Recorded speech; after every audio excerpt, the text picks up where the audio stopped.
Good morning friends, വിനൂസ് കിച്ചണിലേക്ക് ഏവർക്കും സ്വാഗതം. നമ്മളിന്ന് രാവിലെ ഇവിടെ ഉണ്ടാക്കിയിരിക്കുന്നത് ചെറുപയർ ദോശയാണ്. വളരെ ഹെൽത്തിയാണ്, ഈസിയാണ്. ഓക്കെ, അതിന് ചെയ്യേണ്ട സംഭവം എന്താണെന്ന് വെച്ച് കഴിഞ്ഞാൽ ചെറുപയർ വേണം, ജീരകം, കുരുമുളക്, വെളുത്തുള്ളി, ഇഞ്ചി, പച്ചമുളക്, മുട്ട, ഇത്രയും സാധനങ്ങളാണ് നമുക്ക് വേണ്ടത്. കുറച്ച് ഗീ ഉണ്ടെങ്കിൽ വളരെ ടേസ്റ്റി ആയിരിക്കും. ഓക്കെ,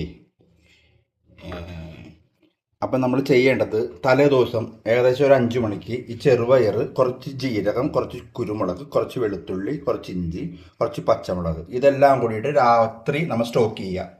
രാവിലെ എടുത്ത് ഇതെല്ലാം കൂടി മിക്സിയിലിട്ട് അടിച്ചു കഴിഞ്ഞാൽ ഏകദേശം ഈ കൺസിസ്റ്റൻസി ഉണ്ടാവും നിങ്ങൾക്ക്. ഓക്കെ, സോറി, തമിഴ് വരുന്നു.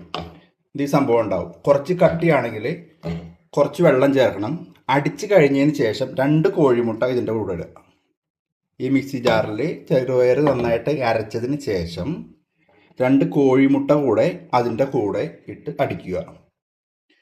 കട്ടി കൂടുതലാണെന്നുണ്ടെങ്കിൽ നമ്മുടെ ദോശമാവിൻ്റെ പരുവത്തിൽ വരണം. ഓക്കെ, അപ്പോൾ കുറച്ച് വെള്ളം ചേർത്തോളൂ. കട്ടി കൂടുതലാണെങ്കിൽ നേരെ നമുക്ക് ഇത് വെയിറ്റ് ചെയ്യേണ്ട ആവശ്യമൊന്നുമില്ല. നേരെ നമുക്ക് ഇതിലേക്ക് പോവാം. ഇതാ, ഇപ്പം ഞാനൊരു റെഡിയാക്കി കഴിഞ്ഞു. അതിൻ്റെ ഇതാ ഈ സ്റ്റേജിലുണ്ടാവും. ഓക്കെ, ഇത് ഞാനിപ്പോൾ ഒന്ന് ഒഴിച്ച് കാണിച്ചു തരാം നിങ്ങൾക്ക്. ഇതാ, ഒരു ദോശ ഉള്ള മാവ് എടുക്കുക. നമ്മൾ സാധാരണ ദോശ ചുടുന്ന കൊടുക്കുന്നു. നൈസായിട്ട് ചുട്ടെടുക്കുക. വളരെ നൈസായിട്ട് സാധനം കിട്ടും. ഇതിങ്ങോട്ട് മൊരിഞ്ഞ് വന്ന് കഴിയുമ്പോൾ കുറച്ച് നെയ്യ് കുറച്ച് അതിൻ്റെ മുകളിൽ ഒഴിച്ചു കൊടുക്കുക. മൊരിഞ്ഞ് വന്ന് കഴിയുമ്പോൾ എന്നിട്ട് മറിച്ചിടാം.